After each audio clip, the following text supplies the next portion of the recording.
सरपंच संतोष देशमुखांच्या निर्गुण हत्या प्रकरणात आता एक नवा ट्विस्ट आलाय। पोलिसांनी हलगर्जीपणा केला नसता तर कदाचित संतोष देशमुखांचा जीव वाचला असता अशा चर्चा सुरू झाल्या। त्याचं कारण म्हणजे प्रत्यक्षदर्शींचा जबाब। पोलिसांनी माहिती देण्यास गेल्यावर 3.5 तास बसवून ठेवलं आणि सरकारी उत्तर दिलं। मात्र वेळीच कारवाई केली असती तर देशमुखांचा जीव वाचला असता असं या प्रत्यक्षदर्शीनं जबाबात म्हटलंय। त्यामुळे दमानियांनीही पोलिसांवर निशाणा साधला।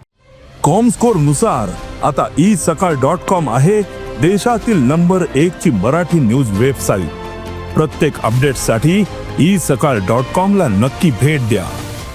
बनसोडे आणि प्रशांत महाजन आणि त्यांनी 3.5 तास बसवून ठेवलं।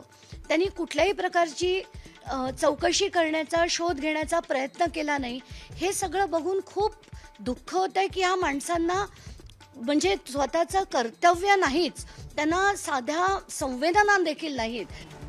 आता सरपंच हत्येवेळेस हलगर्जीपणा करणाऱ्या निलंबित पीआय प्रशांत महाजन आणि बनसोडेंना सहआरोपी केलं जाणार का असा सवाल उपस्थित होतोय।